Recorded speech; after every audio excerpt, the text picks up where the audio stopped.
Hey, so I love my vet bros for making me think about this stuff. So this is what I mean when I say America has fallen. Okay, what I think is everybody's kind of waiting for something to happen that will. I mean, kind of. I think it goes all the way back to like Obama and this hope and change that it really goes back to 9/11 because after 9/11 George Bush went all over the world, went buck wild with war, and either justifiably or unjustifiably there's consequences for that. And then we got this hope and change for Obama, and then it became the Occupy Wall Street and Tea Party, and that turned into Trump. And there's been this entire process that's been building in America for a long time. So what I'm saying is that when I say America has already fallen, I really think what happened after 9/11 and Bush and Obama, what really happened is this is the period of disorder that occurs once democracy starts to destroy a civilization. And one of the things that I think everybody's missing about this, and it took me a long time to get here because I'm a new Christian. Okay, I started believing in God probably about 6 years ago, but only recently have I really dove into the Bible, and I explored a lot, trying to look for the source of God before I committed to Jesus. And once you do, I'm not going to turn this into a Christianity thing, but once you do discover that the answer is Jesus, that's the answer. And if you apply it to your life in the way that, Christianity, and I say Christianity, I'm talking about in the Bible, in the teachings of the Bible, that God wants you to have a personal relationship with him. And the immediate response you usually get from people, because I was that guy for a long time that's like, don't talk to me about Christianity unless you're ready to talk about the atrocities. And I'm with you, man. Even to this day, the atrocities, you got gay people being tortured out there to try to convert them. And why are we all forgetting suddenly that there were people protesting the veteran funerals, right after Iraq, that it was God hates fags? You don't remember that? Just from, there were bikers that had to go out and block these funerals from these protesters. And so I remember all that, man. And so I'm on board for this. Let's have a conversation about Christianity. And it's dangerous because that's what's happened for 2,000 years. Just like with all the other institutions of power, the church became corrupt because that's what Christianity teaches in the Bible. This world is sin. Everybody in it is sinful. And that's what's going to happen for any institution of power. And this matches what we know about sociology and psychology because it's the same thing in the secular world. Outside of the realms of Christianity, the institutions of power inevitably become corrupt because of the nature of mankind to be corrupt once you have power over people. And the understanding that we have of this in our government that's folded into the Constitution, I think it's been turned into a religion all by itself, and people forget that the Constitution was never designed to be an ethical or moral document. It defines the structure of government. That's all it does. It's a blueprint. It's not there to tell you what the beautiful house is going to look like. Okay, it provides the structure. What you put into the house, you make it a home. It's the same thing with the country. There's a moral and ethical guideline to America that they didn't put anything in the go look at the state constitutions and find out how many of the state constitutions required someone to believe in God to hold public office. Okay, and then look up how many of the 13 original states required you to be a Christian to hold public office. The American federal government was designed to be so small that these concepts of applying religious beliefs were a big deal because nobody wanted the Protestant religions of Virginia to apply their beliefs onto the Catholics of, I might be getting this wrong. I think it's Massachusetts or Maryland that had a lot of Catholics, but it's different denominations of Christianity. And it didn't even have to be Christianity. There's a great letter out there that George Washington wrote to some Jewish people that lived in America. So it was really just a belief in God because everybody used that was their moral guideline. That's what's happened. There's always been this thing of divine judgment until the modern age, really.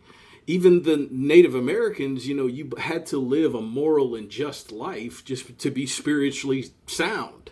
to resonate with the people around you, because corruption exists. People are going to steal, people are going to hurt other people, and you have to know how to deal with that. That involves a moral code that you have to share, and the Constitution never defined that, because it was always supposed to be Christianity or some kind of a Christian ethic. Even though there were, there were this whole concepts of never applying a religion to other people, but the presumption was always that everyone would have some kind of a belief in a higher judgment. It's not this nihilistic, hedonistic, secular, satanic. There has to be some kind of a morality that grounds us in the here and now with a higher judgment than our own. Otherwise, we're just serving ourselves. We're just serving our own whims. We're worshiping ourselves. And the people that are doing that can't always get along with the people who have this moral and ethical code that is guiding their lives, because it's not easy to live by that code. Everybody has those impulses where they want to do whatever feels good and everything. That culture over there about living in that higher moral code is about denying those impulses. And that's their choice. And America is about everybody having that choice. But when we start talking about governing a society, and where does that morality come from? It can't come from these people over here that are worshiping themselves, their emotional righteousness, or their hedonistic, or their activism as a religion, their nihilism, whatever it is, that I want to do whatever I want. I mean, if we let that govern a society, that's all of the resources are going to go to the short-term whims of whatever they want to do right there at that moment. And nobody's thinking about the long-term consequences of a society. And if this sounds familiar, you're inside the consequences of this. So I think that America has already fallen. I think the period of time after 9/11 was the disorder that democracy always gives birth to, this disorder right before the people turn over control to a tyrannical authority that promises to restore order and fairness and justice and all of this stuff that's currently missing from society, because the disorder has caused this lack of trust in the centralized authority of the federal government and the national culture based in the Constitution. And it happened at the same time that we became the richest and most powerful and most successful and, the biggest empire that the world has ever known. So we're coming up on this period where all of these consequences are going to come to a head. And it's the same thing that happened in Rome. It's going to transition to some form of, you don't want to say monarchy, the republic, but there will be the hierarchy of, it's a tyranny. What we would consider a tyranny. That's what has to happen after these period of disorder. It's just what now I think me personally, this is my opinion, I think the only conversation to have is about what form that tyranny is going to take. Because the DSA is going to bring their own form of tyranny, and the identity group fascists on the left are going to bring their own form of tyranny. And I don't even know what to call these guys on the right, because there's a rise in racism, some really, really strong racism. And I'm trying to be this guy that's bridging the gap as much as possible between the reasonable people on this side and the unreasonable people on this side, because I'm a reasonable person on their side. So I'm trying to be this bridge, and it's not working out because neither side's helping me. Okay? Nobody's listening. And one of the reasons that's happening is our society has been demoralized. If we don't share a morality, we don't share this Christian ethic that built America between the states, because each state has a morality that's closely tied to the population. That's what a state culture is. It's what a local state, but once you start getting into the federal, we're talking $330 million people in a nation sharing across 50 states, this singular culture that controls all of the resources of the greatest nation to ever exist, all of the greatest empire to ever exist. So the competition is pretty cutthroat, and it's just about appealing to emotions. And applied to a democracy, that looks like ideological subversion. From the communist perspective, communists apply something called ideological subversion that involves the demoralization of a society. And there's a great video out there by a guy named Yuri Bezmenov who was a KGB defector, who gave this talk and described exactly what it was. And you can track this process all the way back to the Marxist radicals of the 60s. And it's important to remember some good things came out of all this. We needed civil rights, okay? And we might not have done it right, but there was some really messed up stuff going on in the South and nationwide. But there are second and third order effects. There are consequences to every decision. We can have this great thing over here, but we also got to talk about this thing over here because we got to live together and it's affecting everybody.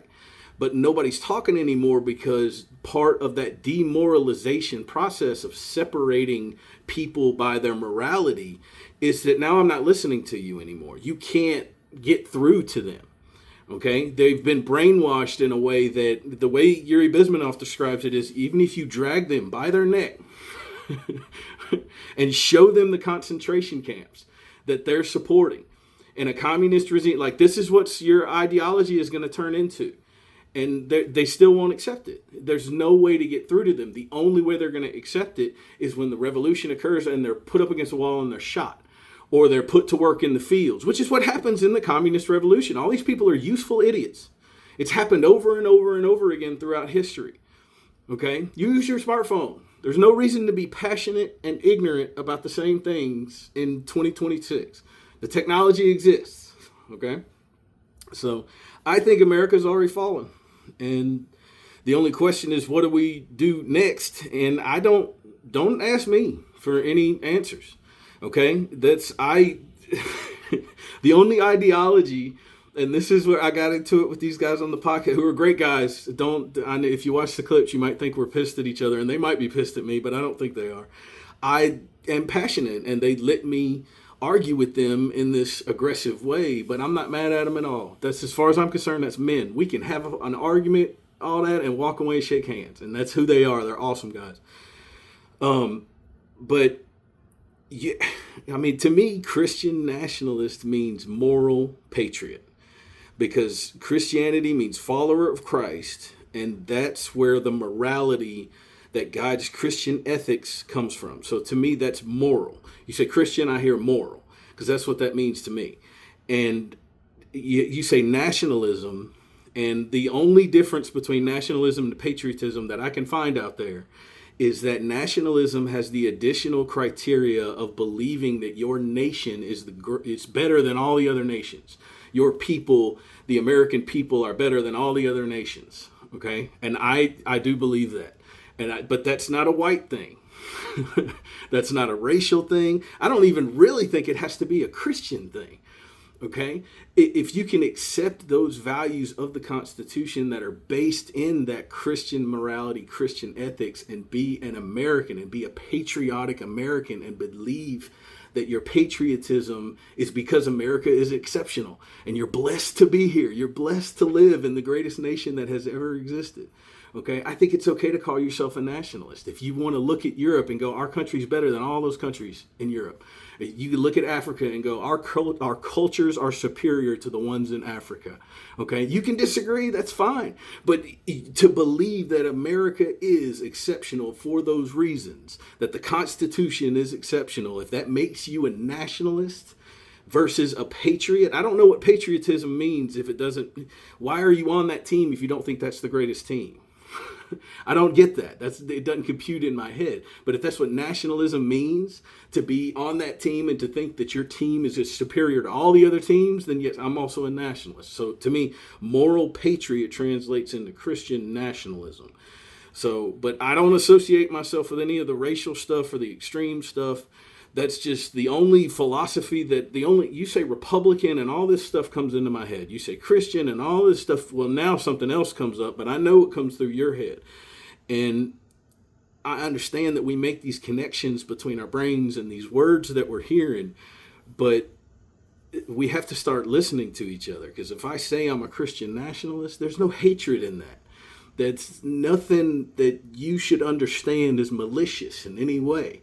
Those are just words. But this is another part of the demoralization, that the meanings of words get hijacked. And you can't get through to people. You can't make them understand that the way their brain is computing this is not reality. You can't talk to them. So So I keep saying leftism is a mental illness. And I'm not saying we should write them off. We all got some form of mental illness because the world is insane. But we need to understand on the left and the right, the reasonable people need to start noticing this and talking about it. Because there's a whole lot of people out there who don't even understand their own beliefs. They're just emotional. And that's who's driving this tens of millions of voters. Okay? Half the country is voting for people that are... So anyway, because there's only two choices. And there's some stuff happening. We can talk about the crazy crap on the right too. But first we got to find the reasonable people. And if you can't see why the left is worse, okay, I need you to be reasonable or like find somebody who is reasonable and have them explain it to you. Because objectively, I don't know how people are not noticing it. They've gone insane. So, okay. All right then. Happy Independence Day. Happy birthday, America.